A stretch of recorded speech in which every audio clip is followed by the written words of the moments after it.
Welcome to Channel's Business Global with me, Juliana Olayinka, from our studios here in London. Over the next half hour, we'll be looking beyond the business headlines by giving you in-depth perspective on the stories that are affecting all of us. Coming up on today's show, I'll be speaking with JJ Omojuwa, activist and the author of Digital, the New Code of Wealth. The digital economy is worth $3 trillion globally. He'll be sharing insights on how ordinary Africans can tap into the lucrative market.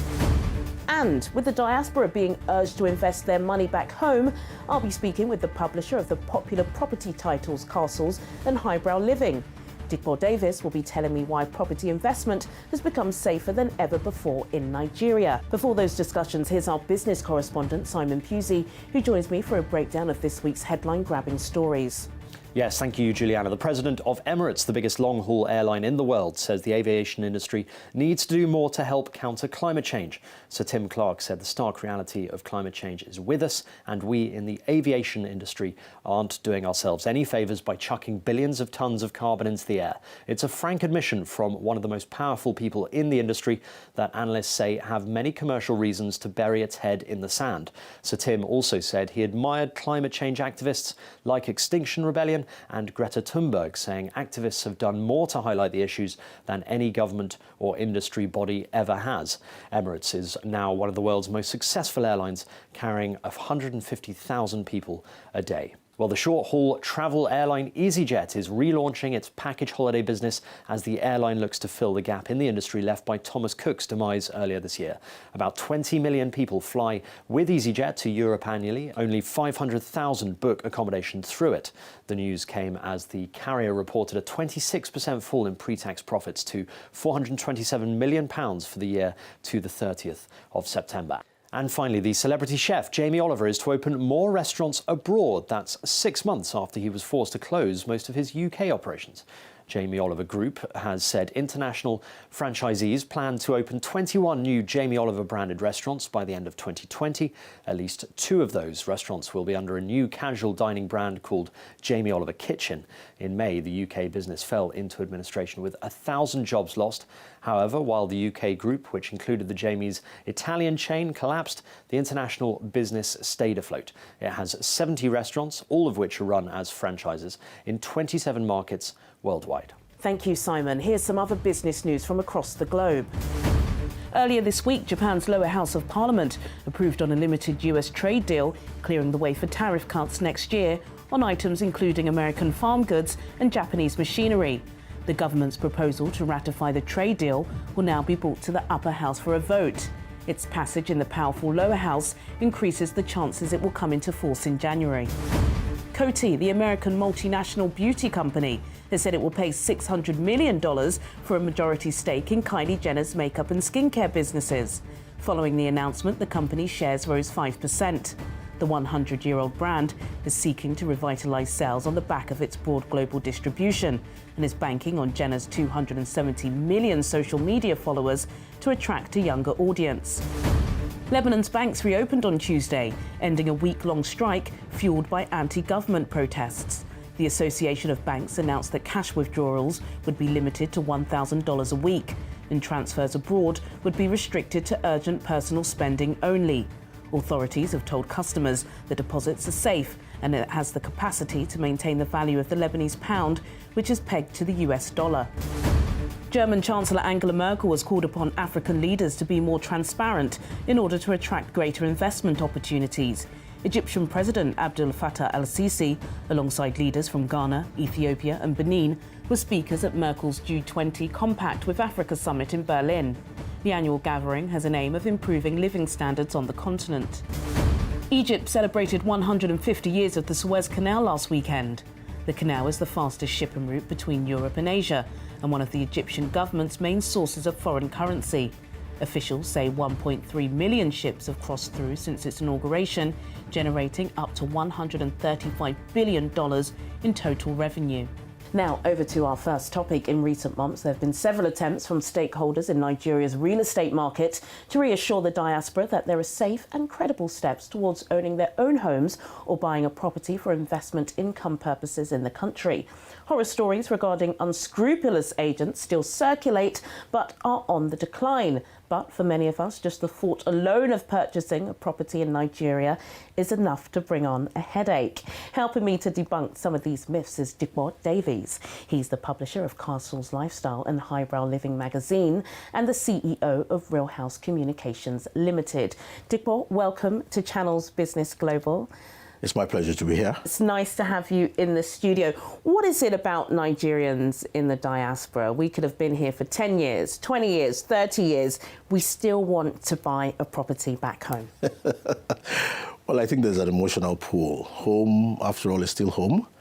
But for some others, it's a clear-cut investment decision because in terms of returns, property back home can actually outstrip that of the UK or any of the other parts of the world. Really? Yes, it is a growing economy. And you find that if you can position yourself waiting for growth to get to certain areas, capital gains could be as high as 500% over maybe 2-3 years. Wow, that sounds like that's for the business savvy. For many of us ordinary folk, you know, especially those of us that are European born or American born, we are going back. We go back frequently, 3 or 4 times a year. Right. Several will be going back in December, and most of them like staying in really nice hotels in or on the island, and they may rent an apartment. They don't want to buy, or they would like to buy because they've got some capital put aside. Right. But it seems as if it will be, as I said, a headache. How is the industry and people like you trying to debunk those myths? Well, it is true that there are horror stories. We have to face that head on. And I would say the first thing about any real estate transaction anywhere in the world is due diligence.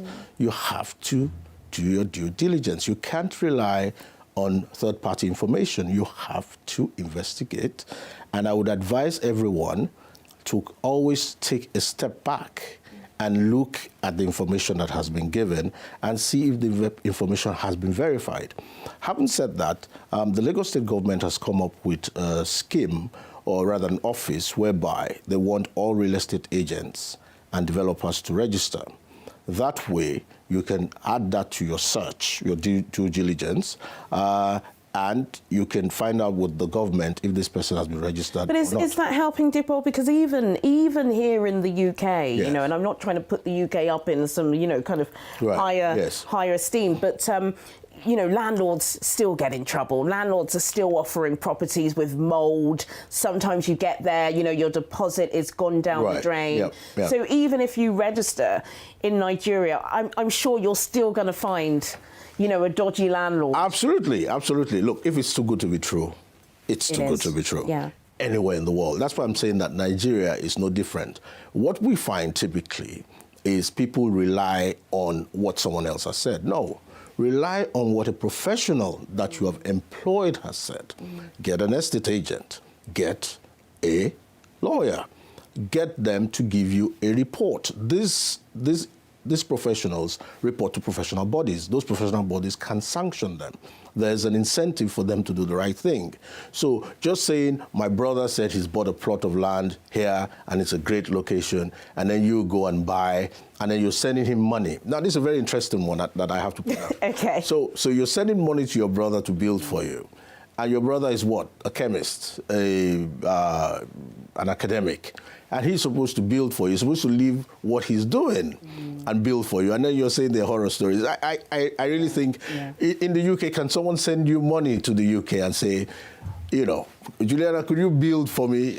I'm sure. Absolutely not, but I might like the money. Let's talk about Lagos and the real estate. You know, Ikoyi, very affluent part of Lagos. A lot of people like staying there. Very nice place. Very nice place, especially the expats. In fact, the property prices in Ikoyi is what's driving Lagos as being the most expensive city to live in Africa. According to some estimates, you'll know more than me, for a 3-bedroom house, it could cost you 140 million naira, which is about $385,000. What's driving this growth in prices? Okay, so what has happened really is that over the past few years, government has actually opened up the market of Ikoyi.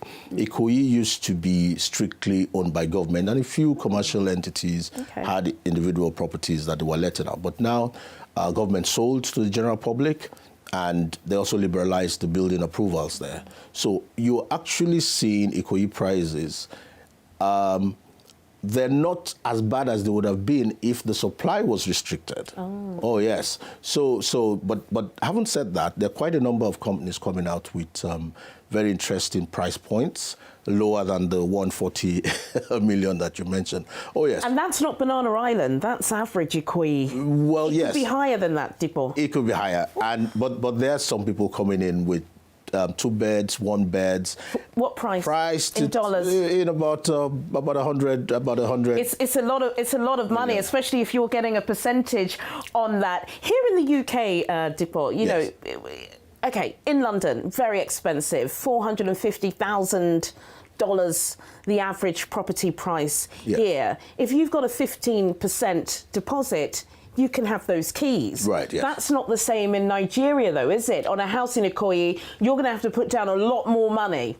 You probably have to put everything up front. Having said that, there are quite a number of funds coming up that are offering mortgages. And I think you should soon see the Nigerian banks in the UK also offering mortgages on properties back home.